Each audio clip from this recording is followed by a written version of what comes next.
Civilizations can vanish without leaving a single stone behind.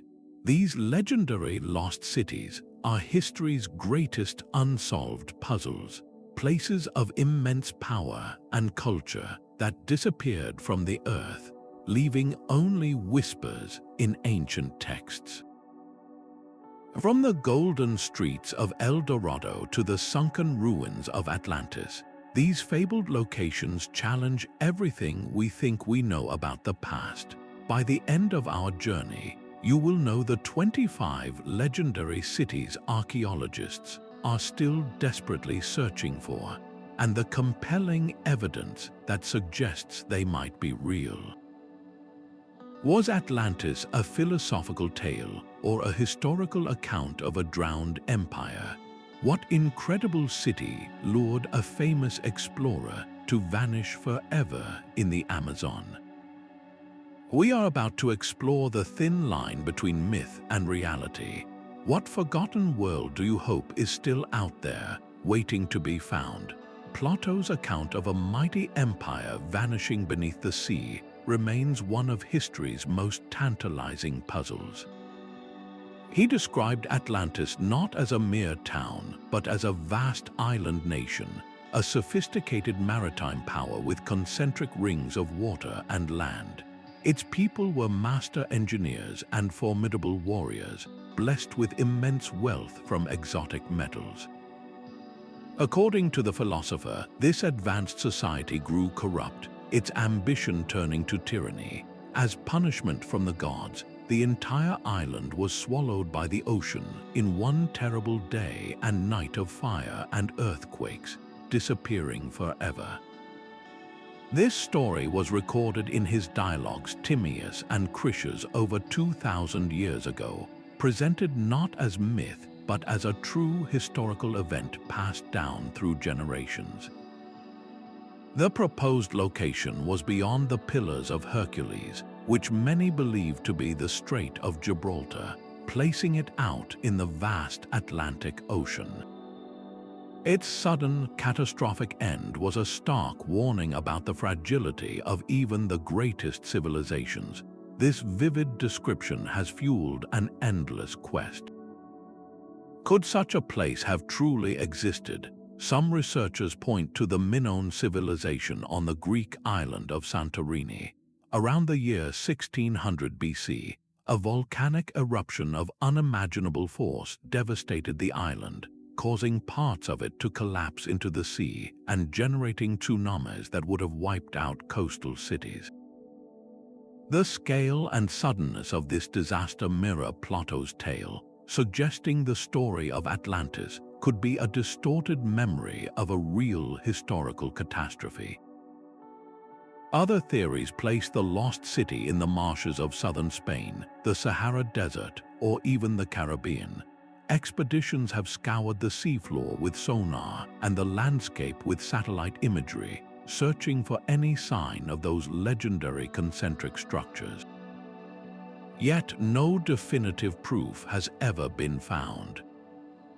This leads to the core of the mystery. Was Plato recording an actual lost civilization, or was Atlantis always intended as a powerful philosophical allegory, a cautionary tale about hubris and the fall of empires? The lack of physical evidence tilts many scholars toward the allegory interpretation, but the sheer persistence of the search speaks to a deeper human longing. The idea of a glorious, lost world waiting to be rediscovered continues to captivate us. As we turn from the depths of the ocean, another legendary city calls from the heart of a different, unforgiving landscape, the searing sands of the desert. The dense, sun-scorched jungle has claimed countless lives, but none as famous as that of Percy Fawcett. In 1925, the seasoned British explorer, along with his son and a friend, marched into the uncharted Brazilian Amazon. They were not merely mapping rivers, they were chasing a vision. Fawcett was utterly convinced he was just one expedition away from finding a complex ancient civilization, a place he mysteriously codenamed simply Z. His belief was not born from mere fantasy. He had spent years piecing together clues from old Portuguese manuscripts and his own earlier journeys, which described a sophisticated metropolis with wide roads, arched bridges, and towering temples, all hidden deep within the green vastness.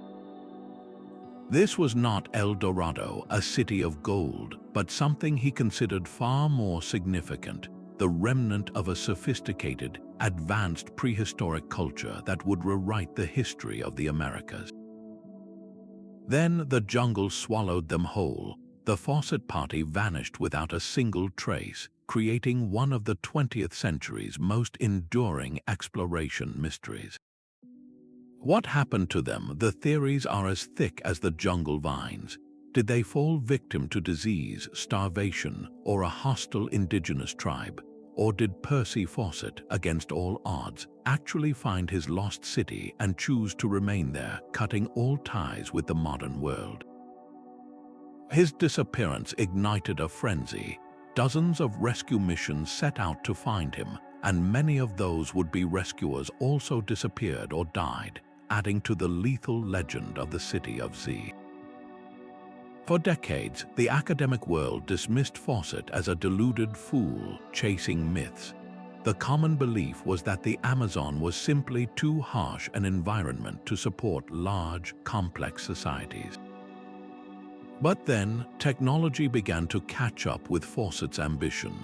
The advent of LIDAR, a laser mapping technology that can see through the dense forest canopy, has completely upended our understanding of the region.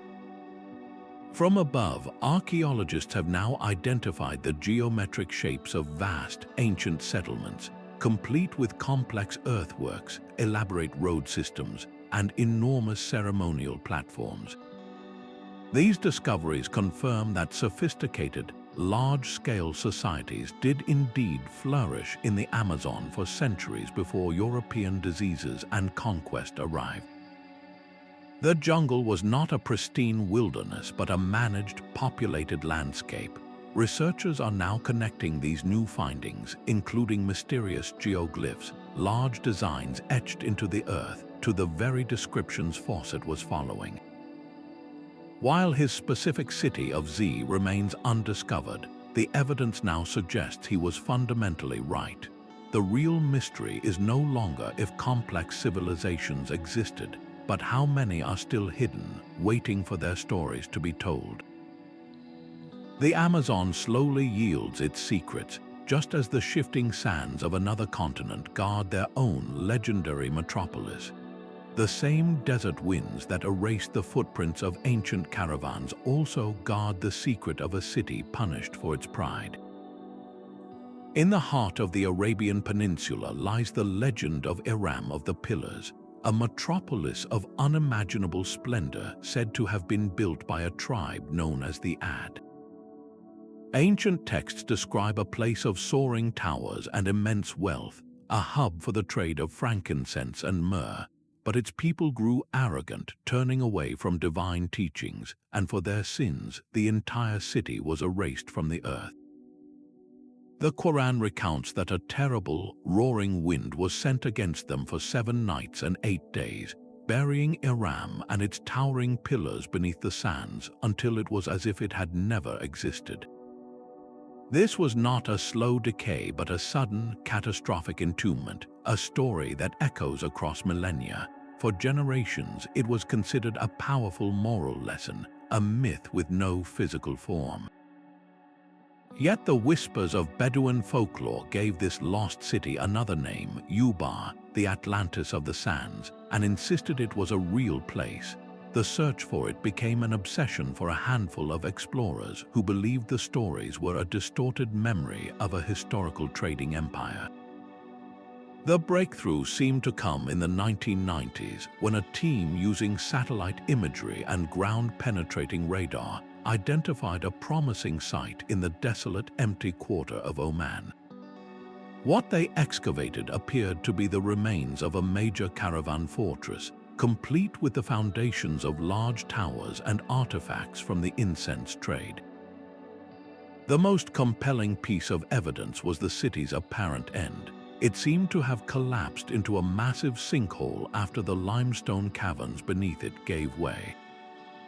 This dramatic geological disaster perfectly mirrored the legend of a city swallowed by the earth in a single, devastating event. Many declared the mystery of Ubar solved. But is the story truly over? Skeptics point out that while the Armani site was undoubtedly an important and tragically fated city, its scale does not quite match the epic descriptions of Iram and its legendary pillars. The archaeological evidence suggests a significant regional hub, but not necessarily the grandiose, mythical metropolis of the ancient texts. This leaves a haunting possibility that the true Iram of the pillars, in all its fabled glory, still lies hidden elsewhere, buried even deeper beneath the endless, shifting dunes of the Arabian desert, waiting for a future discovery to reveal its full story. As the desert holds its secrets close, another legendary city challenges explorers from the depths of a very different wilderness. Deep within the Mosquisha jungle of Honduras, a place so dense and remote it is known as the Green Desert, lies a legend of a different kind of lost city. Local tribes have spoken for generations of a Ciudad Blanca, a white city of the monkey god, a place of white-walled temples abandoned long ago after a terrible curse befell its people. These were not just campfire stories. Spanish conquistadors in the 16th century wrote of hearing tales from indigenous people about a prosperous, hidden civilization, a place of immense wealth that they searched for but never found. For centuries, the White City remained just that, a tantalizing rumor swallowed by an impenetrable wilderness. Then, modern technology offered a ghostly glimpse. In 2012, an aerial survey using LIDAR, the same laser mapping that revolutionized Amazonian archaeology, scanned the vast, untouched jungle. The results were stunning. The digital terrain maps peeled back the dense canopy to reveal what looked unmistakably like the ghostly footprints of a lost civilization. Large plazas, earthworks, and a pyramid, all hidden beneath the living green carpet. This data was the map that led a real-world expedition straight to the heart of the legend. What they found on the ground was a pristine archaeological site, completely untouched by looters. The team uncovered a previously unknown settlement with earthworks and stone sculptures emerging from the roots of giant trees. The most breathtaking discovery was a cache of artifacts left exactly as they were when the city was abandoned. A ritual offering of stone vessels and metatess, grinding stones, all intricately carved. Among them was a truly spectacular object, a stone effigy depicting a snarling, half-human, half-jaguar creature, a powerful shamanic figure often called a word jaguar. This single object spoke volumes about a sophisticated and spiritually complex culture that thrived there between 1000 and 1400 AD.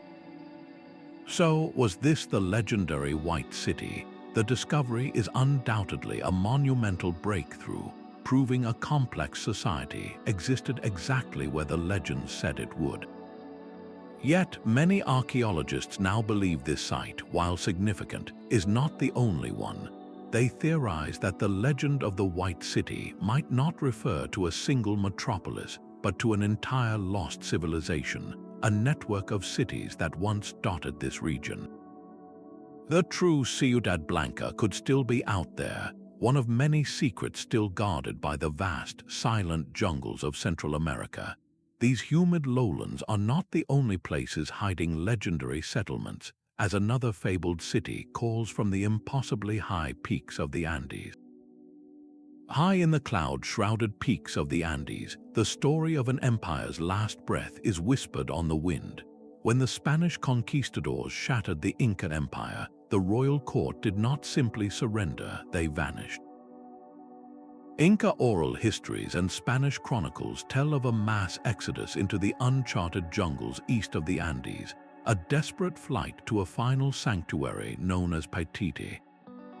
This was not just any hidden city, It was the last refuge of the Inca elite, a place where they could preserve their culture, their gods, and their remaining treasures, including the sacred golden statue of Punchao, which represented the sun itself. For centuries, this legend has drawn explorers into the treacherous rainforests of Peru and Bolivia, promising not just gold, but the ultimate prize, the final chapter of a great civilization story. The search has been perilous, marked by dead ends and disappearances. Some expeditions have focused on the remote Monu National Park, a biodiversity hotspot so dense and isolated it feels like another world. Here, explorers have reported finding mysterious stone formations that do not appear natural, and ancient petroglyphs carved into river cliffs, hinting at a human presence deep in a place long thought to be untouched wilderness.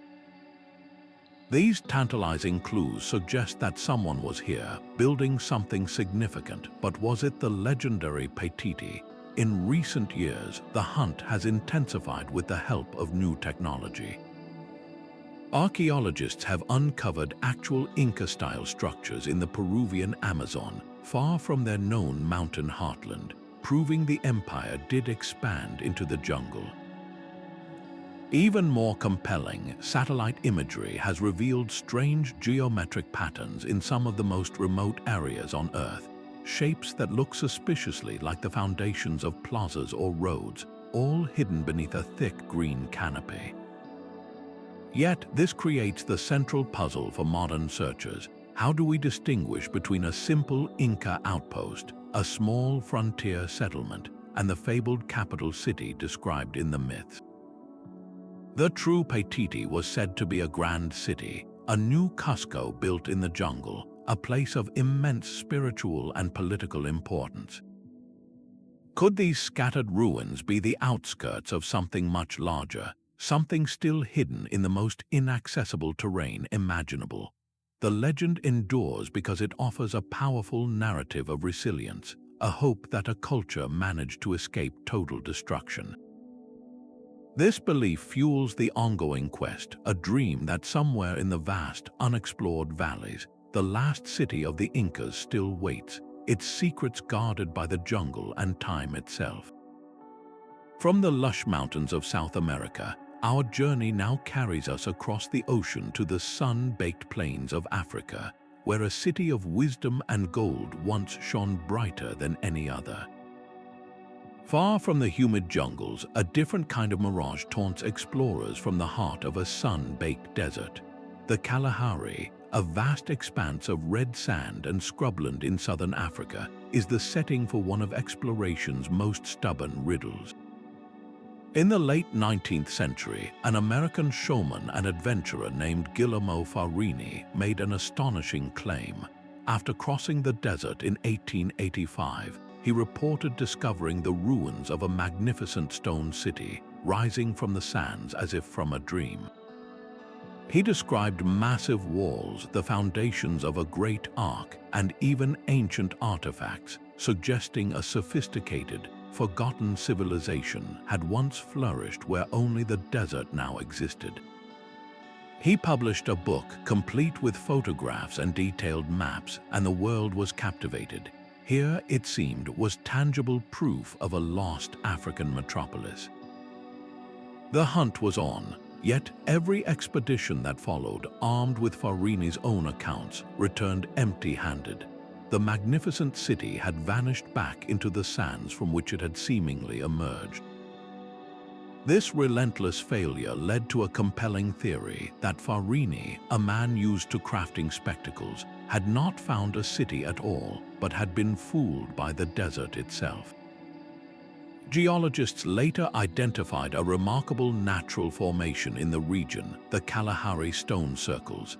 These are not man-made structures, but incredible natural arrangements of dolerite stones, weathered over millennia into near-perfect circles and lines that can, from the right angle and in the right light, look uncannily like the foundations of buildings and walls. Did Farini's imagination and the public's desperate desire for a grand discovery transform a fascinating geological wonder into a legendary lost city? The debate is far from settled. While the natural explanation is persuasive, some researchers hold out hope. They argue that the sheer scale of the formations Farini described and his insistence on specific architectural features point to something more than just oddly placed rocks. The search continues today with modern tools. Ground-penetrating radar and other remote sensing technologies are being used to scan beneath the Kalahari's surface, searching for any sign of tool marks, buried foundations, or artifacts that would prove human hands were at work. The legend of the lost city of the Kalahari endures because it sits perfectly on the border between geological marvel and archaeological mystery. It forces us to ask, when we look upon an ancient landscape, are we seeing the world as it is, or are we seeing the stories we desperately want to be true? This vast continent guards many such secrets, and our next legend leads us to a kingdom whose wealth and power were anything but a mirage. While the deserts of Africa guard their secrets, the dense forests of Canada hold a legend born from a desperate whisper. In the bitter winter of 1535, the French explorer Jacques Cartier listened intently to the stories of a captured Iroquois chief named Donnacona. The chief spoke of a kingdom called Saguenay, a land far to the north, up the great river that bore the same name. He described a place of immense and almost unbelievable wealth, rich with gold, rubies, and rare spices, inhabited by a mysterious race of fair-skinned, blonde-haired people who dressed in woolens and possessed great treasures.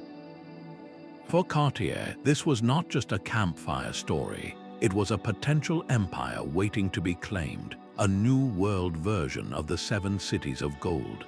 He was so captivated that he eventually brought Chief Donnacona back to France to repeat the tale to the king, hoping to secure funding for a grand expedition to find this fabled kingdom.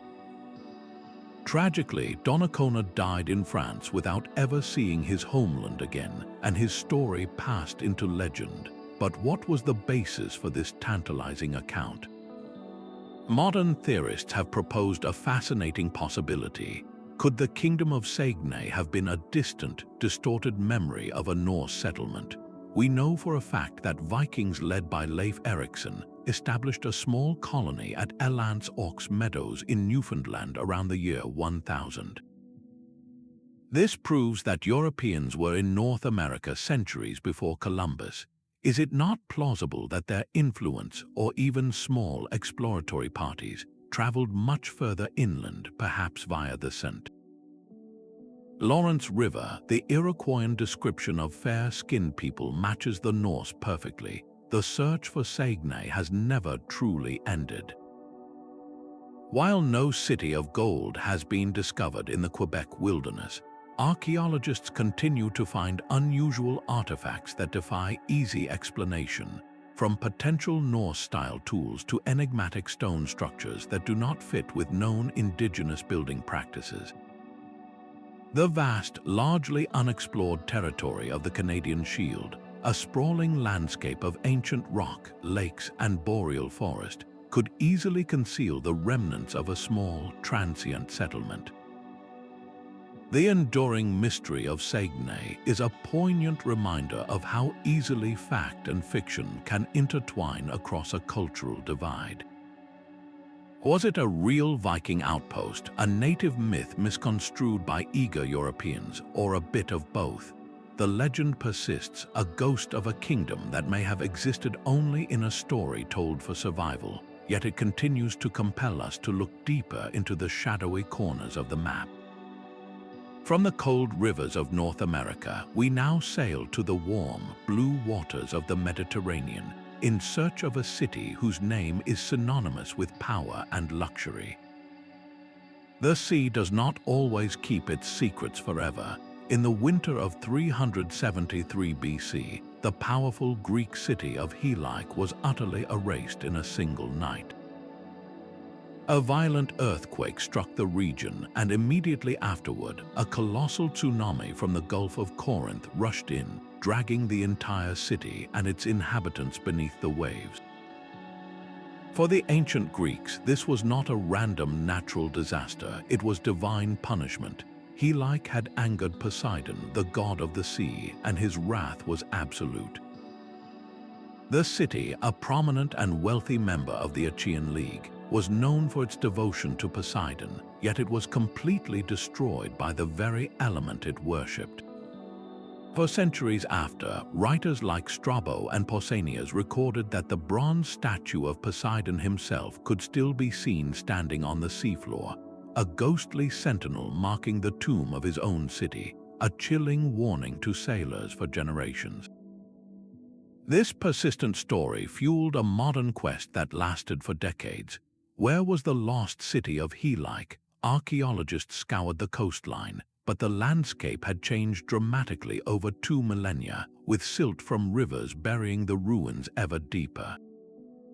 The breakthrough finally came in 2001, when a team located the site not in the open sea, but buried under layers of sediment in a coastal plain. They uncovered the remains of classical structures, pottery, and coins, all preserved in a clay matrix that had sealed them like a time capsule. The archaeological evidence perfectly corroborated the ancient texts, confirming a catastrophic seismic event that liquefied the ground, causing the city to sink before the tsunami waves even hit. But finding Helike did not close the book on its mystery, it opened a new one. Its discovery proved that such dramatic stories of cities swallowed by the sea are not always myth, they can be precise historical records. This realization forces us to look at every coastline with new eyes. How many other ancient settlements, their stories lost to time, now lie hidden beneath the silt and shallow waters of the Mediterranean, waiting for their own Helike moment? The confirmation of one sunken city ignites the search for others, drawing our attention to a legend from a different sea, where a different kind of empire is said to have vanished. The legend of wise whispers of a city built in defiance of the sea itself. On the coast of Brittany, a magnificent metropolis was constructed below the water level, its safety entrusted to a single, massive gate that King Gradlon alone could open at low tide. This was a city of incredible splendor, but its fate was sealed by the actions of the king's daughter, Princess Dahat. In a story of tragic consequence, the princess, known for her wild and wicked ways, stole the key from her sleeping father. She opened the gate during a storm, either to meet a lover or simply in a reckless act of defiance. The ocean, no longer held at bay, rushed in with an unstoppable fury, drowning the entire city and its inhabitants. King Gradlon only escaped on his magical horse, warned by a saint to abandon his daughter to the waves as the price for his own survival. This powerful Celtic myth serves as a stark warning about hubris and the peril of the coast. But could this dramatic tale be more than just a moral fable? The geography of Brittany, with its low-lying coastal areas, is particularly vulnerable to rising sea levels. Scholars have long proposed that the legend of Wise is a folk memory, a story passed down through generations to explain the very real and terrifying phenomenon of coastal erosion and settlement loss. The locations of Douarnenez Bay and the Bay of St. Brieuc are often cited as potential sites, their landscapes matching the descriptions of a sheltered basin that could have been protected by a sea gate. Marine archaeologists have indeed found compelling evidence beneath these waters. Submerged stone structures, ancient pathways, and artifacts from both the Roman era and the medieval period lie silent on the seafloor. These discoveries prove that people lived here and that the sea did indeed claim their land. Yet, none of these ruins have been definitively linked to the grand, singular city of King Gradlon from the legend. Was Wise one specific city that met a catastrophic end? or was it a composite story, a narrative woven from the repeated trauma of watching smaller villages vanish beneath the relentless tide? The search now focuses on connecting these physical ruins to the rich tapestry of Celtic mythology, looking for a find that marries a specific structure, perhaps a great wall or a gate, to the timeless story of a princess who drowned a kingdom. As we leave the stormy coasts of Europe, our search carries us to a very different landscape, the high, arid plains of Central Asia, where a city of unparalleled barbaric splendor is said to lie hidden. The continent of Africa holds many of history's greatest secrets, locked away in oral traditions passed down through countless generations. Among the most significant is the legend of Kangaba, the fabled first capital of the mighty Mali Empire. Long before the empire's rulers moved their seat of power to the better-known city of Niani, it was Kangaba that served as the original heart of this vast and wealthy civilization. Mandinka griots, the revered storytellers and historians, speak of it as the place where the empire's foundations were laid, a vital religious and administrative hub where the earliest kings held court. This was not just any city, it was the sacred starting point for one of the most powerful states in medieval West Africa, a civilization famous for its incredible gold wealth and the legendary pilgrimage of Mansa Musa. Yet finding its physical remains has proven incredibly difficult. How do you locate a city built not of stone, but of sun-dried brick and wood, materials that dissolve back into the earth over centuries? With few written records from the period, archaeologists must rely on the precise words of the griots and the subtle clues hidden in the landscape. Recent excavations in the regions of modern-day Mali and Guinea have uncovered promising evidence of early, sophisticated urban settlements, with house foundations, iron smelting sites, and pottery that dates to the correct era. These discoveries confirm that powerful, complex societies were indeed flourishing here, just as the oral histories describe. But which of these sites is the true Kangaba? So far, none have yielded a definitive, unmistakable marker, like an inscription bearing the city's name. This search for Kangaba is about more than just one city. It represents the monumental challenge of reconstructing a continent's grand history from fragments. It is a painstaking process of matching the poetry of memory with the hard evidence of the soil, proving that a story told for generations can be a map in itself. This journey through Africa's lost past now leads us to a legend of a different kind, a city whose name alone has drawn fortune seekers into deadly terrain for centuries. Patagonia's icy winds and jagged peaks guard a legend as elusive as the city it describes. Deep in the southern Andes, stories persist of the lost city of the Caesars, a phantom metropolis said to hold the accumulated riches of two doomed empires. According to the tales, this was the final refuge for Incas fleeing the Spanish conquest, who brought their royal treasures with them, and later, a sanctuary for shipwrecked Spanish sailors who added their own plundered gold to the hoard. The city was not just hidden, it was protected by something otherworldly, appearing as a shimmering vision of white stone and gold in the mountain passes one moment, only to vanish without a trace the next.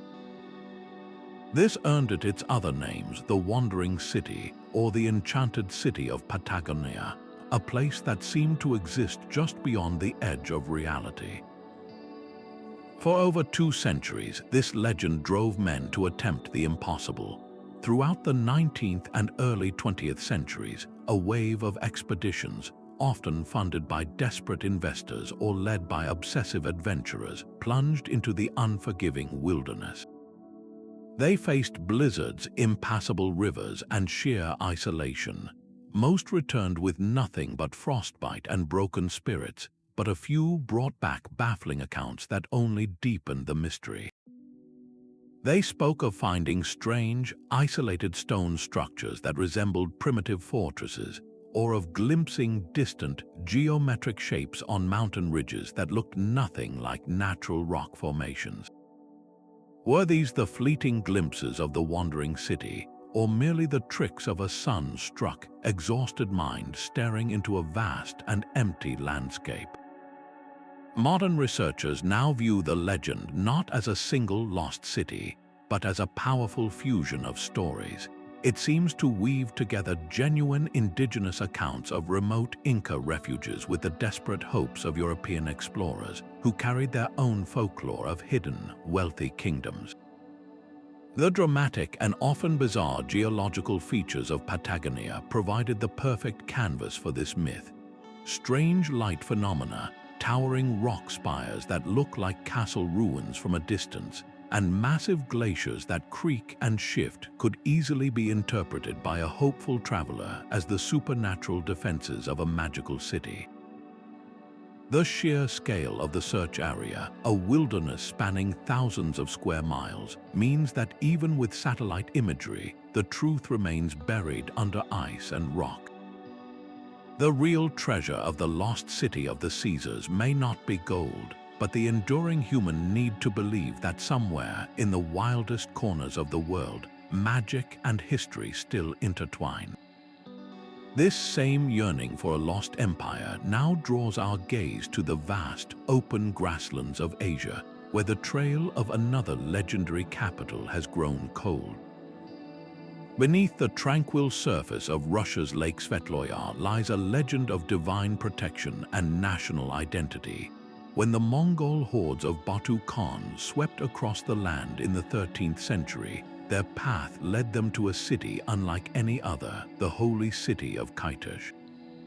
The story tells that as the invaders approached, the devout citizens of Kitezh did not raise swords in a futile defense. Instead, they knelt and prayed. In answer to their prayers, a miracle occurred.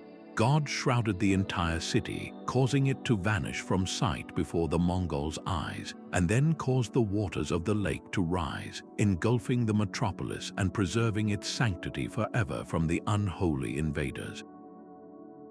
This was not a story of destruction but of salvation, a city deemed so pure it was saved by being hidden, not destroyed.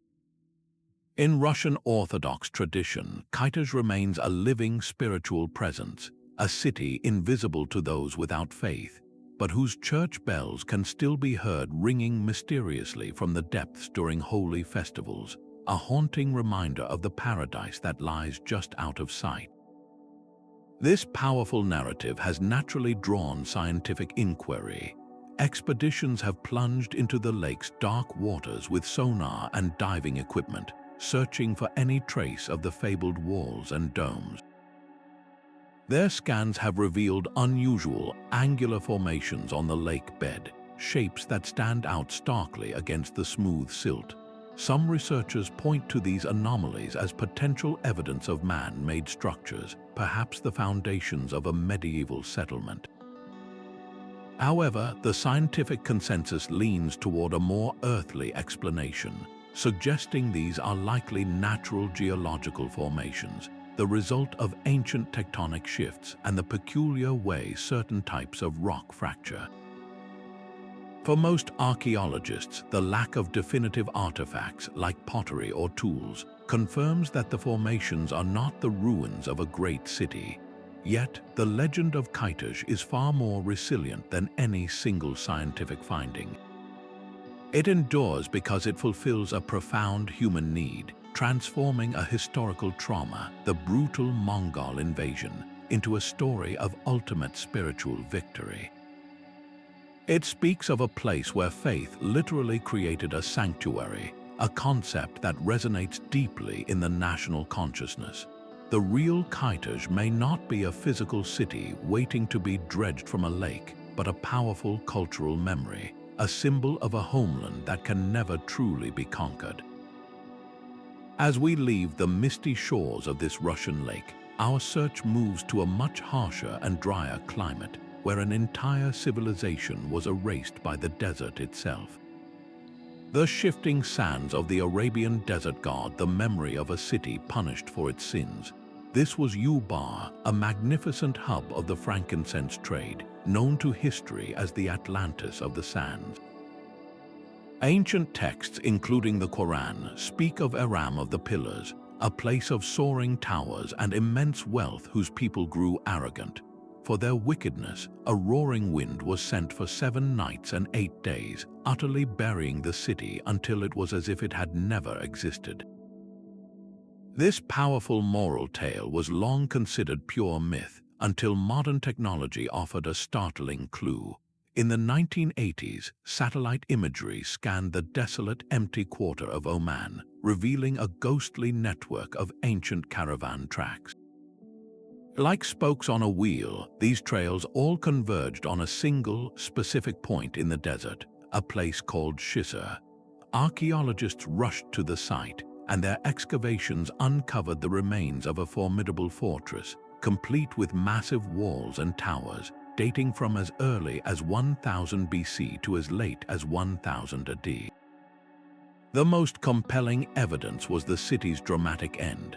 The central part of the settlement had collapsed into a massive sinkhole, a geological catastrophe that perfectly mirrored the legend of a city swallowed by the earth. This discovery seemed to solve the mystery, confirming that a major trading center had indeed met a sudden, catastrophic fate. Yet, the debate is far from over. While the site at Shizr is undoubtedly a significant ancient city, some scholars question if its scale truly matches the epic, almost mythical descriptions of Aram and its legendary pillars. Could this fortress have been merely an outpost of the true Ubar, a way station for the caravans carrying priceless frankincense? Or does the legendary lost city, in all its fabled glory, still lie buried elsewhere beneath the endless dunes, its true story waiting for another clue? The ongoing search for Ubar demonstrates a profound truth, that our most enduring legends often contain a kernel of historical fact, and that modern tools are giving us the power to separate the sand from the stone.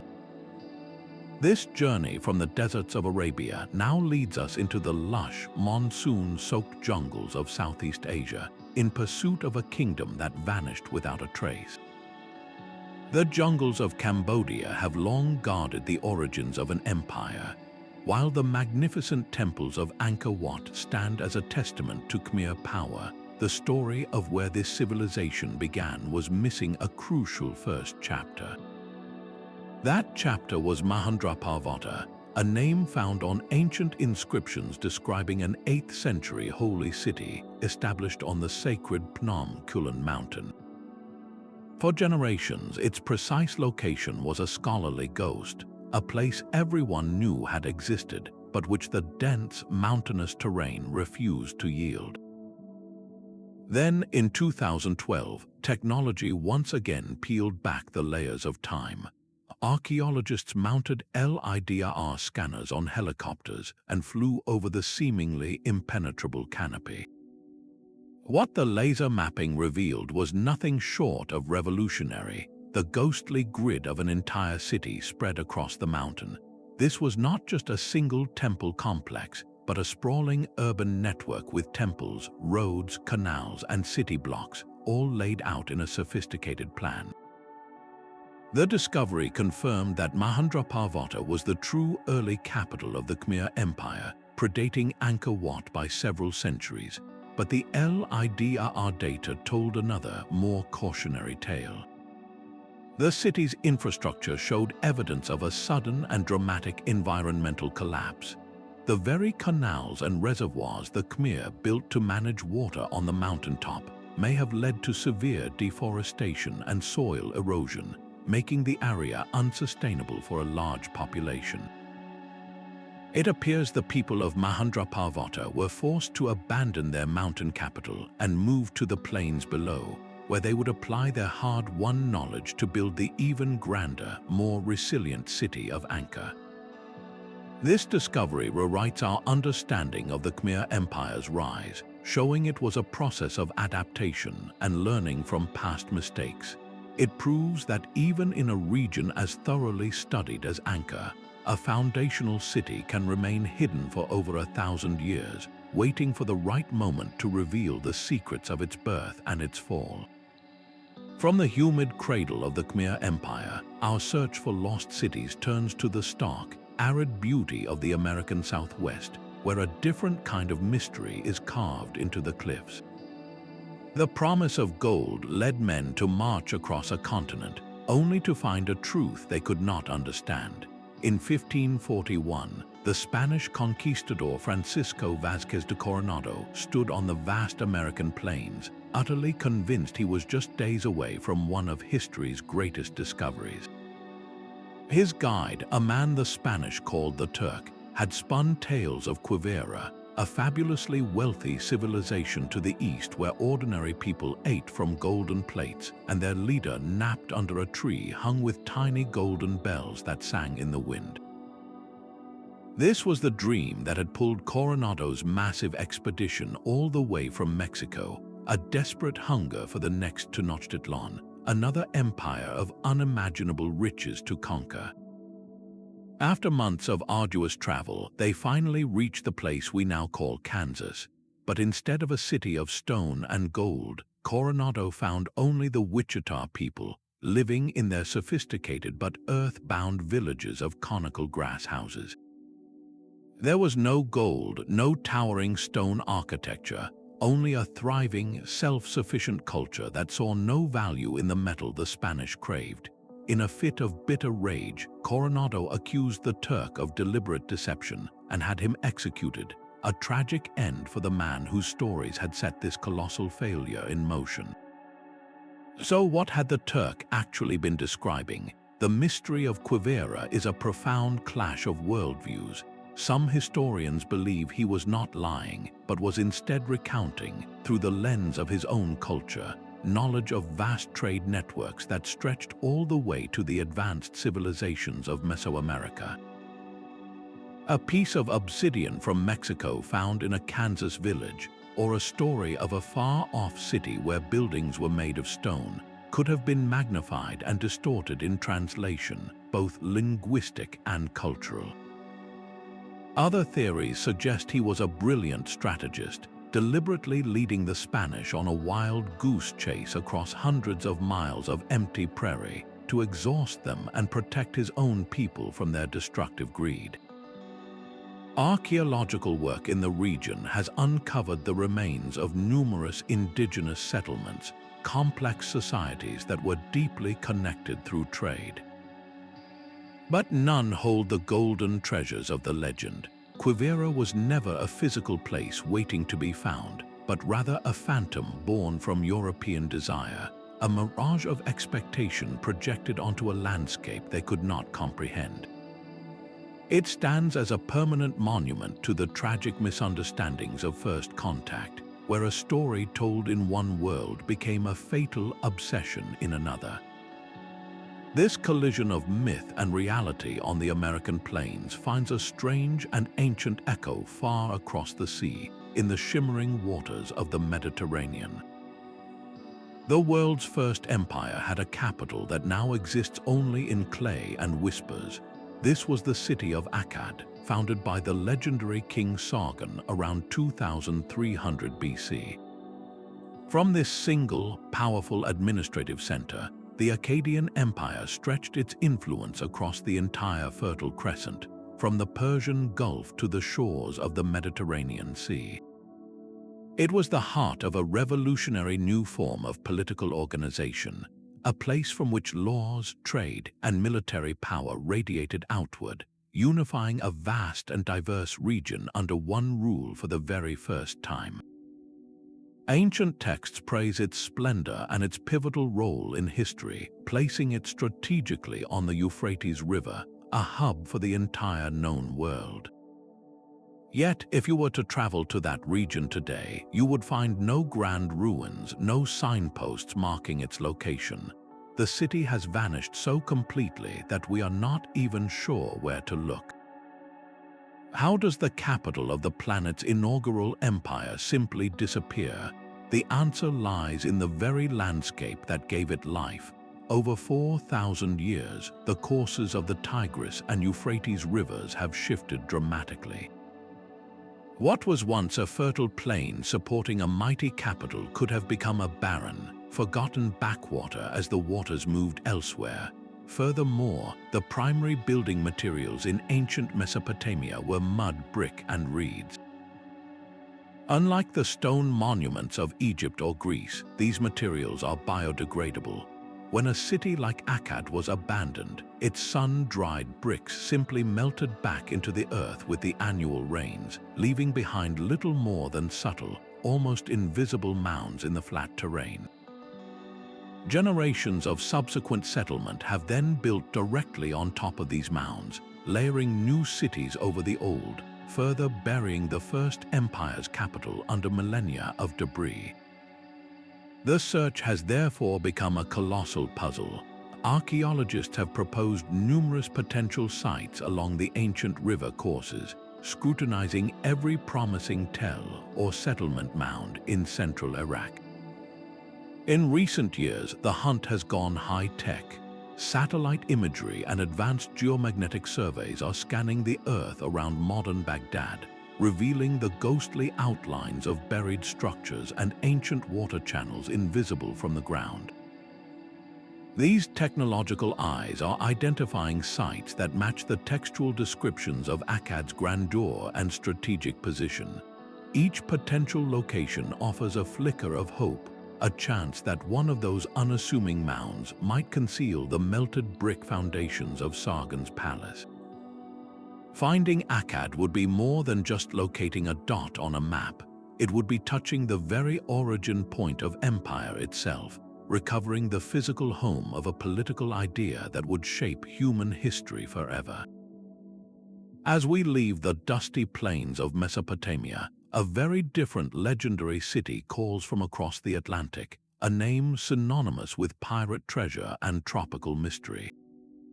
The legend of El Dorado began not with a city but with a man. Spanish conquistadors, their minds already clouded by the gold of the Aztecs and Incas, listened with rapt attention to the tales whispered along the northern Andes.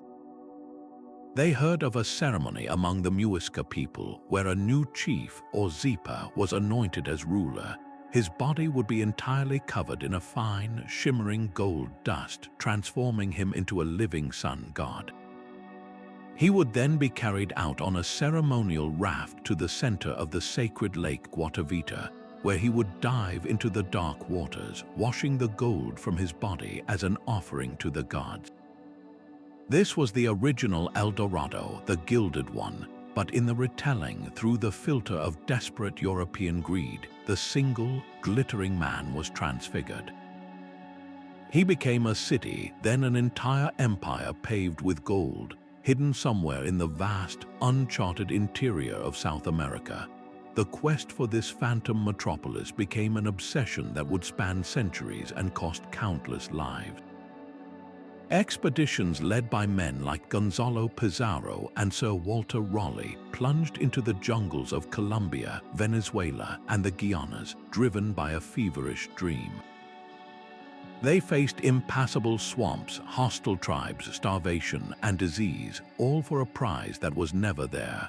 Raleigh himself nearly bankrupted himself and lost his son in the futile search, ultimately failing to find any evidence of the Golden City and facing execution upon his return to England. The true treasure, however, was not a myth. Modern archaeology has uncovered the reality behind the legend. The Muisca civilization was indeed a sophisticated culture, renowned for its masterful goldwork. Their intricate tunjos, small votive figures, and the stunning golden raft depicting the very El Dorado ceremony prove they possessed the wealth and artistry that could ignite such a powerful fantasy. They were part of a complex network of trade and culture, but they never built a city of gold. The enduring power of El Dorado demonstrates a profound historical truth that a single seed of fact, when watered by desire and distorted through translation, can grow into a forest of legend that drives men to cross oceans and conquer continents. It is a story not of a lost city, but of a lost perspective, where the true value of a culture was completely overshadowed by the blinding gleam of a metal they considered sacred, but not in the way the conquistadors imagined. This human hunger for a hidden paradise now carries us from the steamy jungles of South America to the vast, empty expanse of the Pacific Ocean, where a different kind of mystery awaits. The vast Pacific Ocean holds its own rival to the legend of Atlantis. In the late 19th century, a writer and traveler named Augustus Le Plongeon claimed to have translated ancient Mayan texts that spoke of a lost continent called Mu, a sprawling landmass that once dominated the Pacific. His ideas were later seized upon and wildly expanded by a British occult writer, James Churchward, who described Mu as the original cradle of humankind, an advanced civilization of 63 million people that flourished over 50,000 years ago. According to Churchward, this was a paradise of towering cities and sophisticated technology, a mother culture that seeded all other ancient societies around the globe. Its end was as dramatic as its existence, a series of catastrophic earthquakes and volcanic eruptions that caused the entire continent to sink beneath the waves in a single, terrible day, leaving behind only the scattered islands we see today. This grand narrative captured the public imagination, offering a Pacific counterpart to the Atlantic's Atlantis. Yet, from the very beginning, mainstream science rejected the idea completely. Geologists point out that the bedrock of the Pacific Ocean is some of the oldest on Earth, showing no evidence of a recent, massive continental collapse. There is also no genetic, linguistic, or archaeological record to support the claim that a single, advanced culture spread from the Pacific to the rest of the world. So why does the search persist? The power of Mu lies not in its factual basis, but in its ability to fill a gap in our understanding. When explorers encounter enigmatic ruins in the Pacific, the legend of Mu provides a ready-made, if speculative, explanation. Take the mysterious, angular stone structures found off the coast of Yonaguni, Japan. Some see the clean lines and right angles as the sunken steps and plazas of a Mu-inspired metropolis. Or consider the fantastical ruined city of Nan Madol in Micronesia, a complex of 92 artificial islands built from colossal basalt logs, a place so extraordinary it feels like it should belong to a forgotten world. While archaeologists have firmly linked Nan Madol to the Sodalor dynasty around 1000 AD, its otherworldly appearance continues to fuel theories of a much older, more mysterious origin. The quest for Mu, therefore, is a search for a different kind of truth, one driven by our deep-seated desire to believe that our planet's empty spaces hold epic, forgotten stories. This pull of a hidden African past now draws us back to the continent's heart, where a golden empire once cast a long shadow. A white city sleeps beneath the Saharan sun, a phantom whispered in medieval texts. This is Zerzura, a legendary oasis lost in the vastness of the Libyan desert. Ancient manuscripts describe it as a city of white doves, its gates closed, its treasures untouched, and its giant guardian slumbering in an enchanted sleep. For centuries, this vision of a hidden paradise, complete with a palace and a jewel-eyed bird, taunted explorers from the safety of its sea of sand. The call of Zerzura became irresistible in the 1920s and 30s, a period of romantic desert exploration known as the Zerzura Hunt. Figures like the Hungarian Count Laszlo Olmosy, the man who would later inspire the fictional character in The English Patient, led daring automobile expeditions across some of the most unforgiving terrain on Earth. They navigated by the stars and by the shapes of the dunes, chasing fragments of Bedouin lore and half-forgotten maps. Their quest led them to a monumental discovery, not a city, but the Gilf Kebir, a massive, impassable plateau the size of Switzerland. On its walls, they found prehistoric rock art depicting a world that was utterly alien to the desert around them. There were carvings of swimming men and animals like giraffes and cattle, creatures that could never survive in the current hyper-arid climate. This was undeniable proof that the Sahara had once been a green and fertile land, a place of lakes and rivers where human settlements could thrive. The explorers had not found Zerzura's walls, but they had found its context, a landscape that had once been capable of supporting the very civilization described in the legends.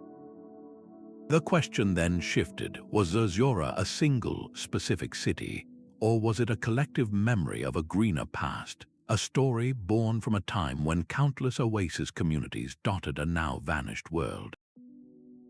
Modern technology has only deepened the mystery. Satellite radar and high-resolution imagery now scan the desert from orbit, revealing the ghosts of ancient river systems and lake beds buried under the sand. They have identified the outlines of previously unknown settlements, from small Roman forts to larger Garamantian structures, proving that the desert is still giving up its secrets.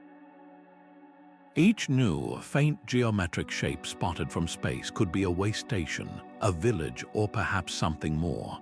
The legend of Zerzura endures because it represents the ultimate desert dream, a mirage made of memory and stone. It reminds us that the world's driest places were not always empty, and that the stories we tell about sleeping giants and white cities might be the long echo of a real, lost world, waiting for the right shift in the sand to reveal itself once more. From the vast, sun-scorched deserts of Africa, our search for lost civilizations now plunges back into the humid, tangled jungles of Central America.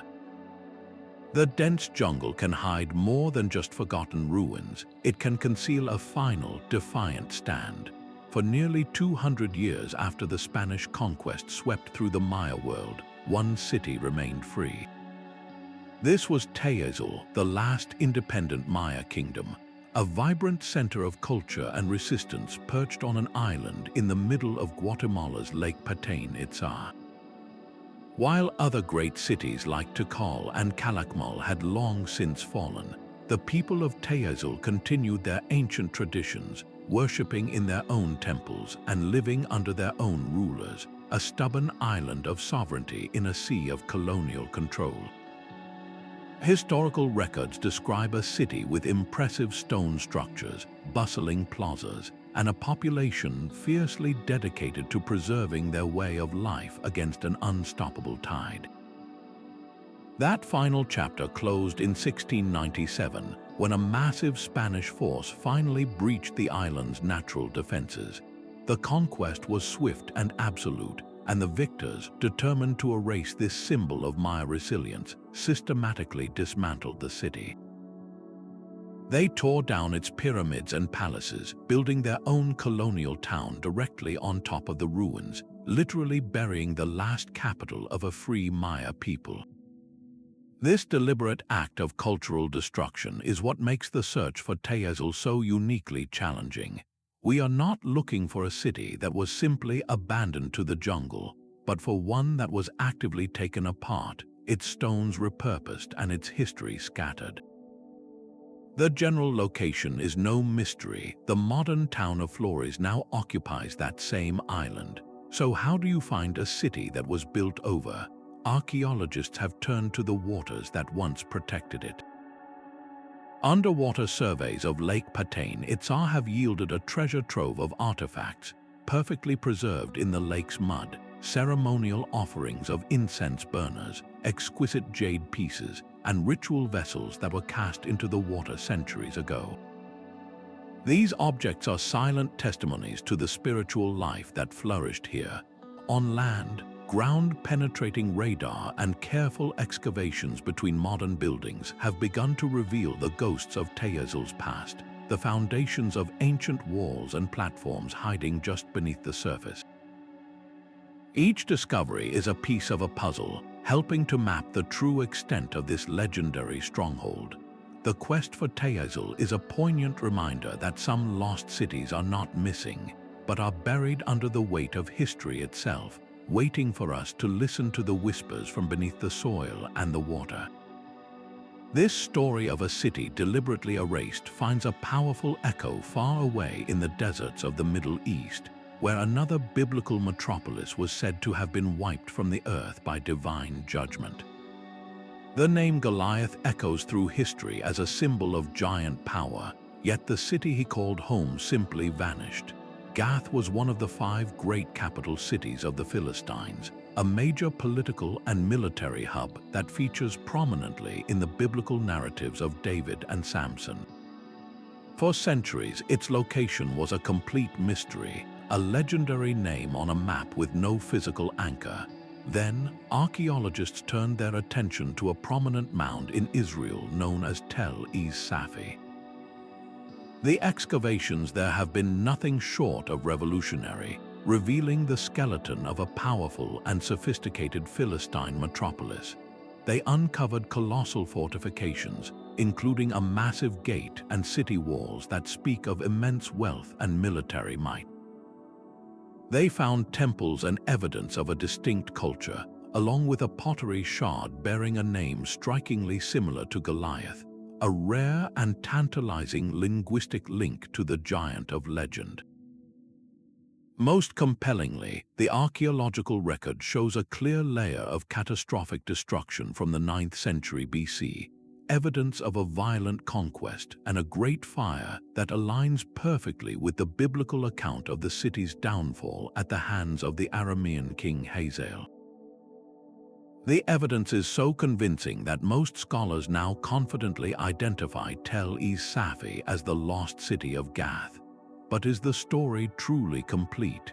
The sheer scale of the tell suggests that what we have found so far might only be a portion of the complete picture.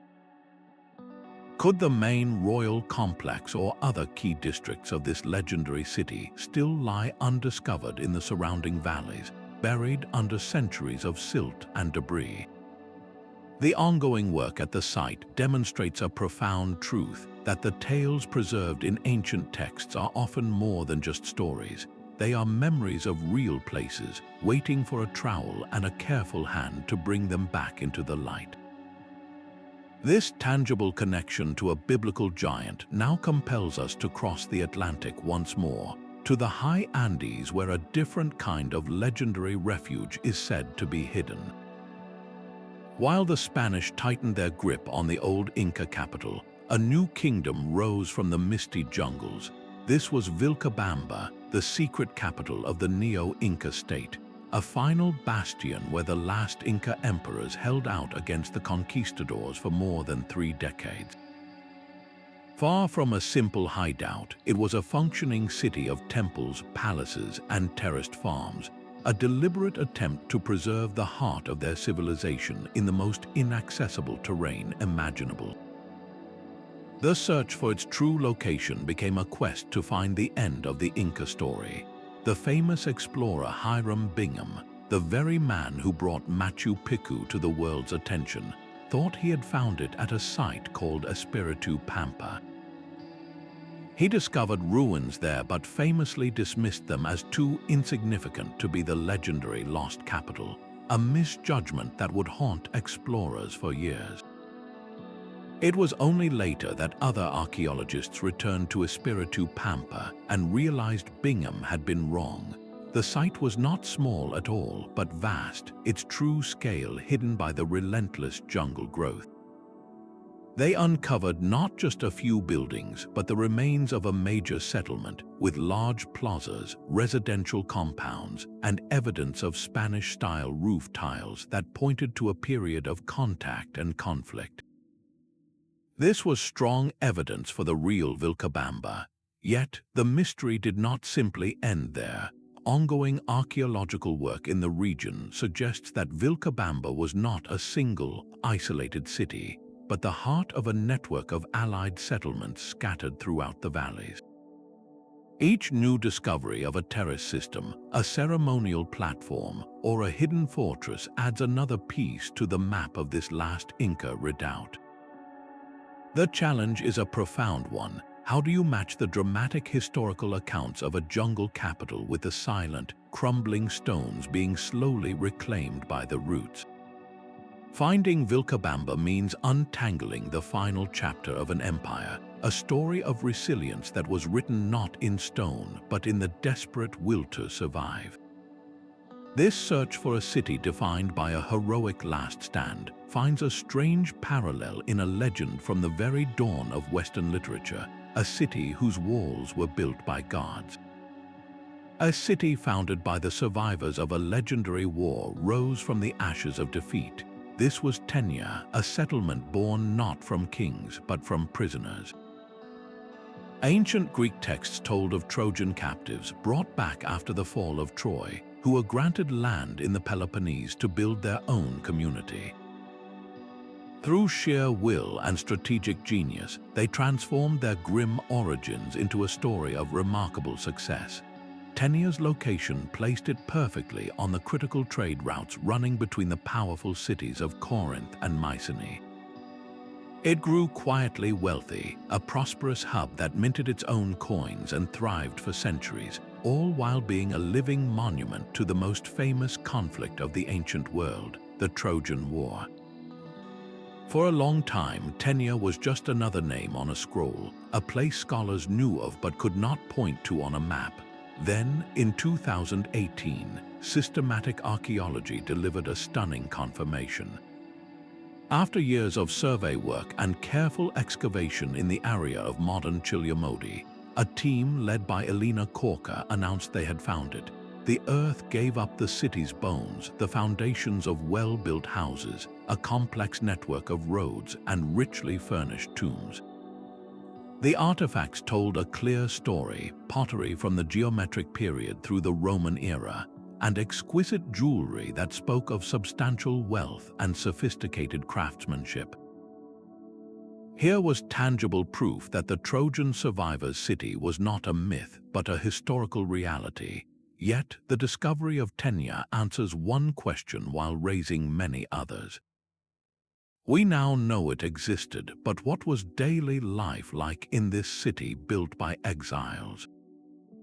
How did they preserve their Trojan heritage while integrating into the Greek world? And what finally caused this prosperous place to fade from history, leaving only whispers in texts? The ongoing excavations continue to peel back the layers, searching for its public buildings, its temples, and the full story of its ultimate decline.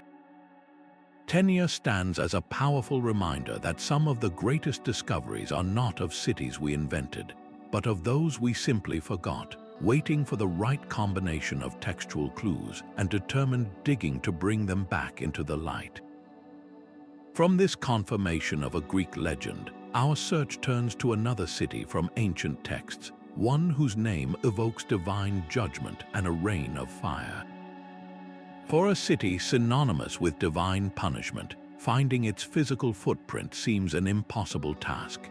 The biblical account of Sodom describes a place of such profound wickedness that it was obliterated by fire and brimstone falling from the heavens, leaving only a desolate wasteland as a warning.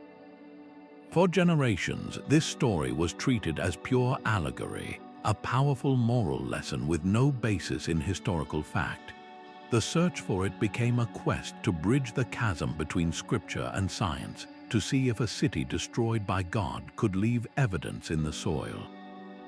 The clues pointed to the fertile plain of the Jordan River Valley near the Dead Sea, a region that was once described as well-watered and lush, like the Garden of Eden itself. Could this now arid landscape have once hosted the prosperous and ultimately doomed cities of the plain? A leading candidate has emerged in recent years, a site in Jordan known as Tall El Hammam. Excavations there have revealed the remains of a massive, fortified Bronze Age city, a dominant political center that thrived for millennia. Then, around 1700 BC, something catastrophic happened. The archaeological layer from this period tells a story of sudden and utter devastation. The buildings did not simply fall into disrepair, they were violently torn apart. Researchers found mud-brick walls sheared off at their foundations and pottery shards that had been turned to glass on their outer surfaces. This vitrification requires intense, instantaneous heat far beyond the capability of any ordinary fire of the time. The entire city center was scoured by a searing, high-temperature blast, followed by evidence of massive flooding. This bizarre combination of evidence, a powerful thermal event followed by water, has led some scientists to propose a startling theory that the destruction was caused by a cosmic airburst. A comet or meteorite exploding in the atmosphere could have generated a shockwave of heat and force that would have instantly incinerated the city, an event that would have seemed to any survivors very much like fire from the sky. Could this be the scientific kernel of the Sodom story, a real historical catastrophe of unimaginable scale, interpreted by ancient scribes as an act of divine judgment? The debate is far from settled, as other scholars propose different locations or argue that the biblical narrative is a composite of several city destructions. Yet, the ongoing investigation at Tall el-Hammam demonstrates a profound shift, where ancient texts are no longer dismissed as mere myth, but are consulted as potential records of real, traumatic events. The search for Sodom is ultimately a search for the origin of our oldest stories, and whether they were born from the very real ashes of a lost world. This journey through biblical mysteries now brings us to our final destination, a legendary city whose name alone evokes the ultimate prize for any treasure hunter. Hidden high in the snow-capped mountains of Central Asia, a different kind of legend calls out, one not of gold or conquest, but of enlightenment. This is Shambhala, a mythical kingdom described in ancient Buddhist texts as a pure land, a sacred realm shielded from the outside world by a ring of impassable peaks. Within its hidden valleys, enlightened beings are said to guide humanity, preserving the highest spiritual teachings for a time when the world is overcome by darkness and conflict.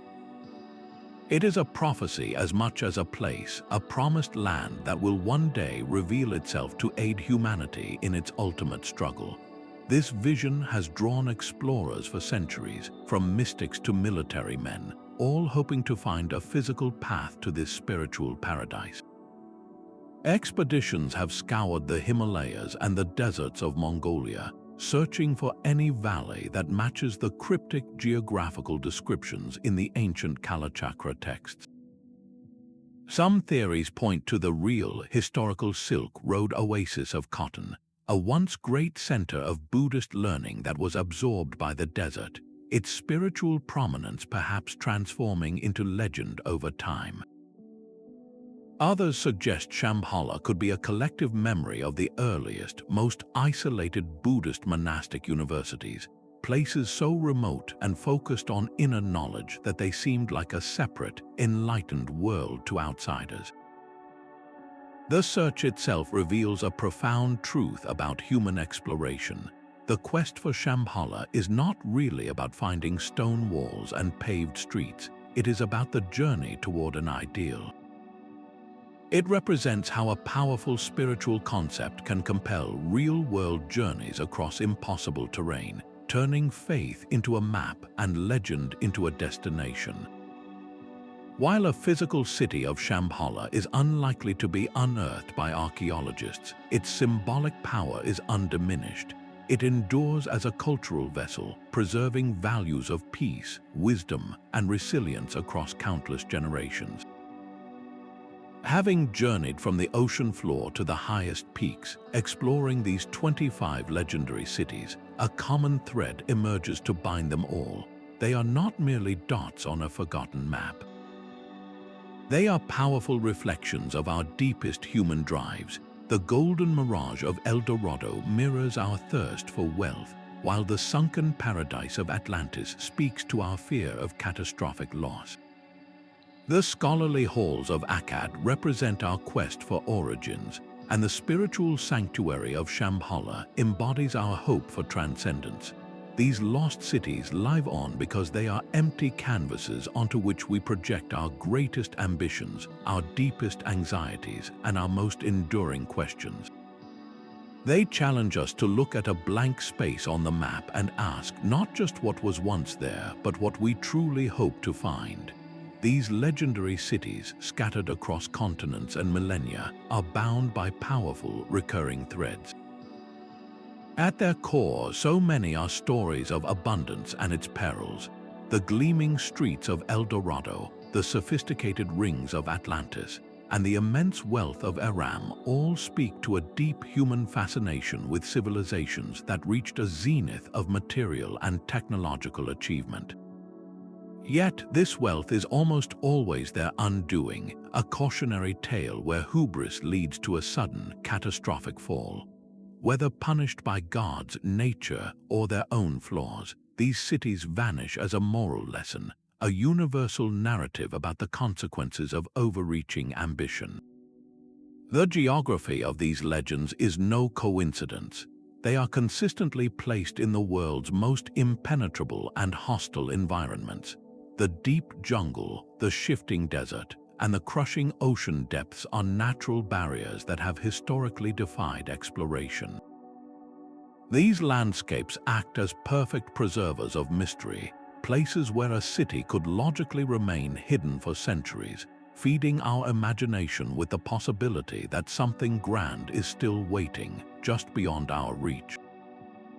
This pattern reveals that the setting is as much a part of the legend as the city itself, a physical manifestation of the unknown. What if these persistent stories are more than just fiction? Archaeology increasingly suggests they are the long, distorted echoes of real events. The volcanic eruption that shattered Santorini mirrors the fate of Atlantis. The sinkhole that swallowed the Amani fortress echoes the divine punishment of Ubar. A comet's airburst over tall El Hammam could be the scientific kernel of Sodom's destruction.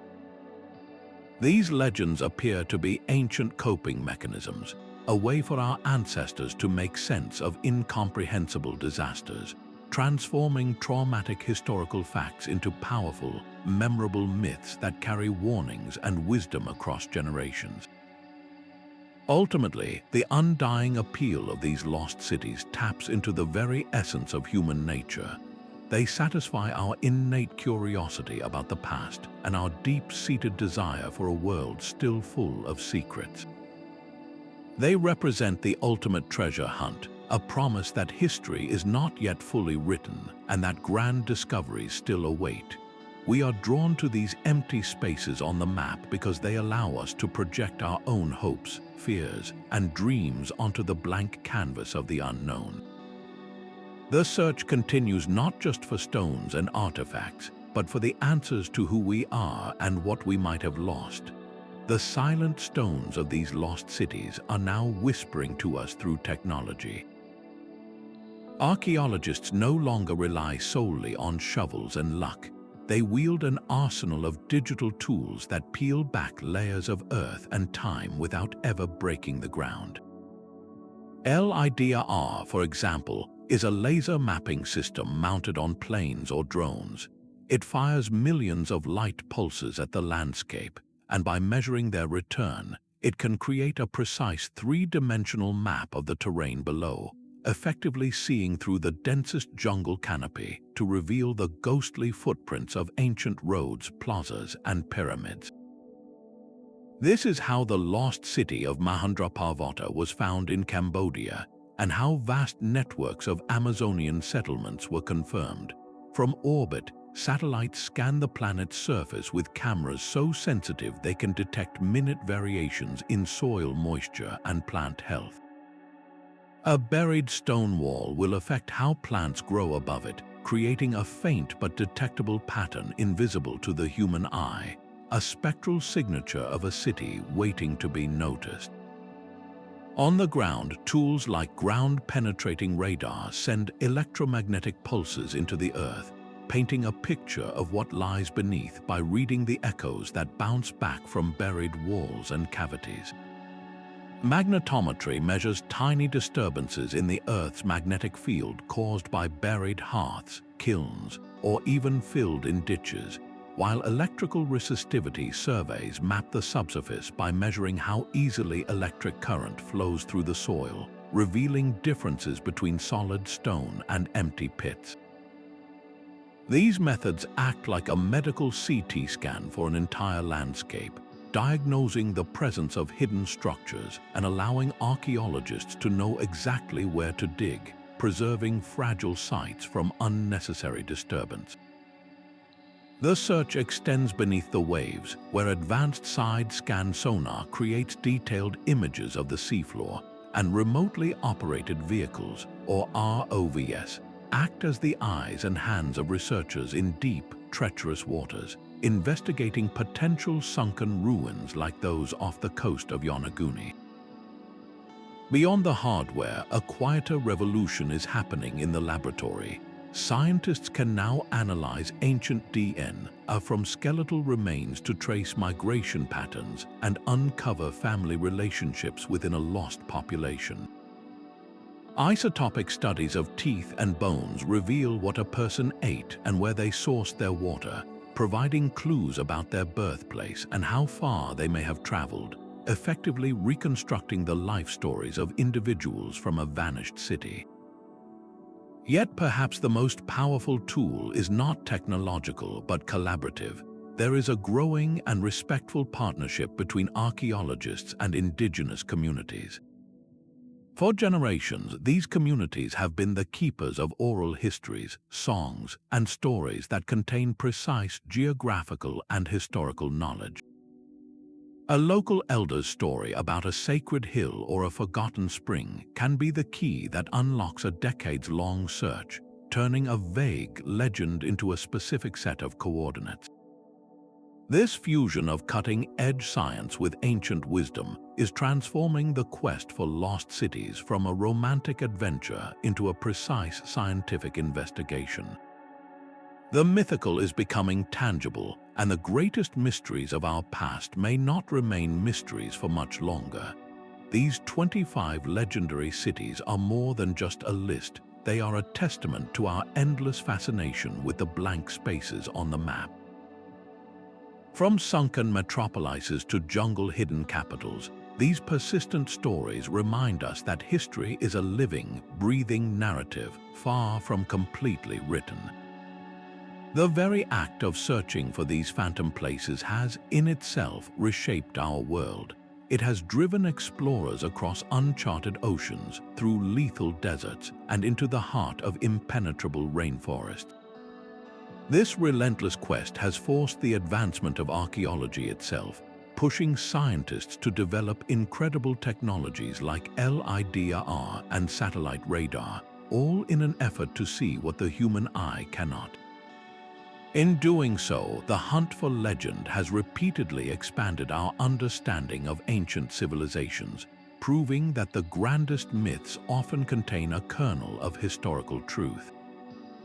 The search for El Dorado revealed the sophisticated Muisca culture, while the pursuit of the city of Z uncovered vast Amazonian societies we never knew existed. This is the powerful cycle where a story inspires a search, and the search, in turn, rewrites the story. Some of these cities will likely remain forever in the realm of poetic myth, their power undiminished by their lack of physical form. Yet others, perhaps even one you hold in your mind right now, will undoubtedly be found. As satellite imagery becomes more precise and ground-scanning technology more sensitive, we stand on the brink of discoveries that would have been pure fantasy just a generation ago. The ultimate treasure these legends offer is not a chest of gold or a jewel-eyed statue, but something far more valuable, an expanded understanding of the human journey. Every lost city found adds a new chapter to our shared story, revealing the incredible diversity, resilience, and ingenuity of those who came before us. So I am genuinely curious which of these 25 legendary cities captures your imagination the most. Was it the sunken rings of Atlantis, the golden dream of El Dorado, or the spiritual sanctuary of Shambhala? Let me know your choice in the comments below, and subscribe to join us as we continue exploring the thin, fascinating line between legend and reality.